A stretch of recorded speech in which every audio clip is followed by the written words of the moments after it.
कठिन अभ्यासों के बाद यहाँ तक पहुँचा जाता है। आप प्रतिदिन करेंगे तो इन अभ्यासों को करें। तालियों की ज़रूरत है इस बालिका को, आपकी संकोच ना करें और कंजूसी ना करें।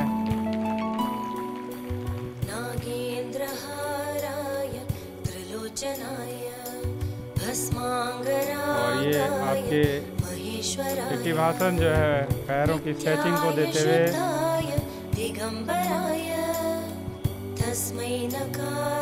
थोड़ा सा जगह इस तरीके की है। हनुमान आसन और ये विपरीत हनुमान आसन पीछे की तरफ, बहुत ही संतुलन की आवश्यकता।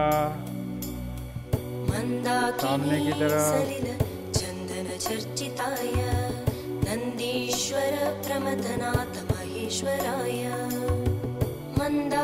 सामने की तरफ ब्रह्मचर्य आसन इसको कहा जाता है। एक बार फिर से ये जो है दोनों पैरों को सीधा करके टिट्टी भाषण बहुत ही आराम के साथ, सहजता के साथ। और आज मैं कह सकता हूँ, आज के इस युग में जब मनुष्य के पास समय नहीं है और स्वस्थ शरीर के लिए मैं समझता हूँ योग से अच्छा कोई दूसरा साधन नहीं है। योग के माध्यम से हम अपने स्वस्थ शरीर की कामना करते हैं और हमारी ये कोशिश रहती है कि हमारा शरीर स्वस्थ रहे।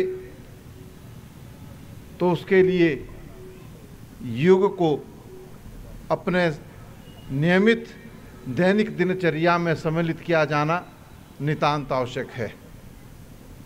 और यहाँ पर आज इस योग उत्सव के उपलक्ष्य में जिन प्रशिक्षकों ने प्रशिक्षण दिया, निश्चित रूप से ये हमारे लिए गौरव का विषय है।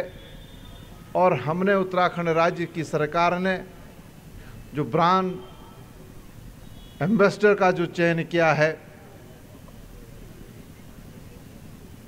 दिलप्रीत कौर जी का, उन्होंने जो योग का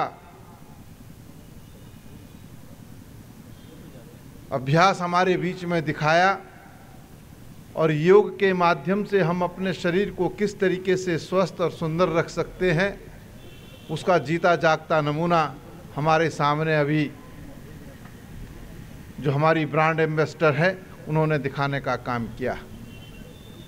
मैं पुलिस विभाग से निश्चित रूप से कहना चाहता हूं कि आपने इस उत्तराखंड की अस्थायी राजधानी देहरादून में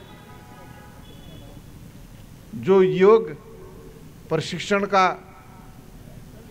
कार्यक्रम आयोजित करने का संकल्प लिया है, उसके लिए आप ये कोशिश करें, ये प्रयास करें कि हमारे पास अच्छे प्रशिक्षक हों और इस गांधी पार्क में आने वाले लोग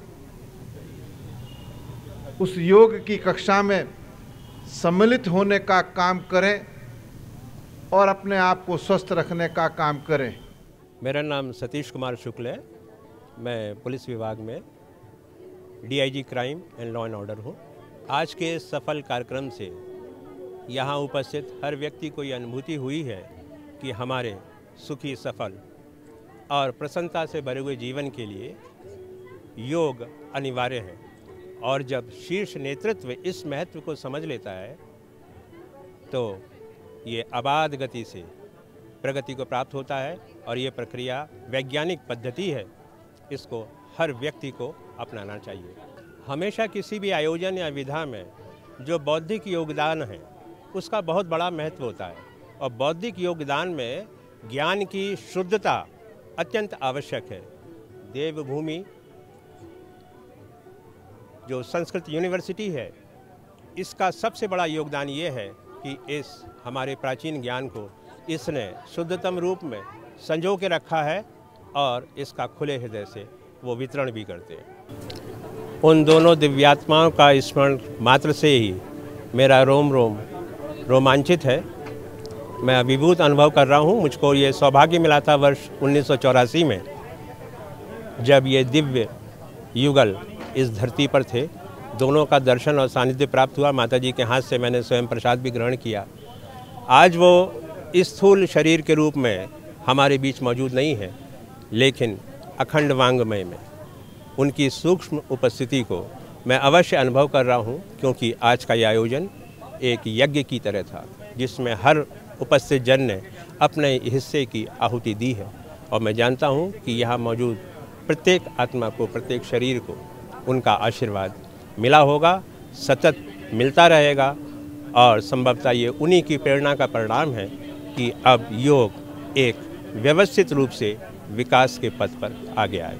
यहाँ का प्रदर्शन बहुत ही आश्चर्यजनक, बहुत ही अच्छा लगा है। शांति कुंज की तरफ से जो भी विद्यार्थी यहाँ आए थे उनका प्रदर्शन बहुत ही अच्छा था, बहुत ही अच्छा। तो यहाँ आके हमें बहुत ही अच्छा लगा है। और जो वहाँ के विद्यार्थी थे, जो उन्होंने यहाँ पे प्रदर्शन किया है स्टेज पे, हमें बहुत ही अच्छा लगा। संस्कार परिवार देहरादून उत्तराखंड ही योग की जननी भी है, और आज जिस प्रकार से सरकार भी इसमें रुचि ले रही है, और उसमें विशेषकर जो शांति कुंज हरिद्वार को सबसे पहले तो मैं बधाई दूंगा कि आपने एक ये हीरा तराशा, जिसके माध्यम से पूरे विश्व को योग और प्राणायाम की जो बारीकियां हैं उनको जानने का अवसर मिलेगा। मैं उनकी माताजी यहाँ पर हैं, उनको भी बहुत बधाई दूंगा, और अपनी बेटी दिलराज को बहुत बहुत हृदय से मैं बधाई देना चाहूँगा कि आप और ऊंचाइयों को छुएं। और हमारी जो ऋषि मुनि परंपरा की ये सबसे महत्वपूर्ण विधा है, इस विधा में आप परम तक छुएं, चरम तक छुएं, और देवभूमि उत्तराखंड में योग का भविष्य बहुत उज्जवल है। मुझे यह कहने में बिल्कुल भी हिचक नहीं है, एक दिन पूरी दुनिया में हमारी देवभूमि उत्तराखंड का जो परचम है योग के क्षेत्र में पुनः फहराएगा, और भारत फिर से विश्व गुरु बनेगा, इसमें कोई संदेह नहीं। और इसमें शांति कुंज हरिद्वार जो है एक बहुत बड़ी महत्वपूर्ण भूमिका अदा करेगा, इसमें भी कोई संदेह नहीं है। 21 जून को हमारे गायत्री परिवार के सदस्यों ने 66 लाख लोगों ने योग किया। तो मेरे हिसाब से हमारे गायत्री परिवार के सब सदस्य योग में इंटरेस्ट रखते हैं, तो मैं चाहती हूँ कि उनका इंटरेस्ट ऐसे ही बढ़ा रहे और हमारी योग जो है वो बहुत ऊंचाइयों तक पहुँचे। विचार क्रांति को लेके अगर योग को लेके जाए तो हमारे विचार अच्छे हो सकते हैं, हमारा मन अच्छा हो सकता है, तो हम अपने पूरे मन से अगर योग करेंगे तो हम निरोग रहेंगे। मुझे एज अ मदर और फादर उन्होंने बहुत मोटिवेट किया है। मेरे एक्चुअली पापा नहीं है, और लेकिन श्रद्धे ने मुझे एज अ फादर मुझे आगे मोटिवेट किया है। तो मैं चाहती हूँ कि वो हमेशा अपना हाथ मेरे सर पे रखें, ताकि मैं हमेशा उनकी यूनिवर्सिटी का और हमारी शांति कुंज का नाम रोशन कर सकूँ।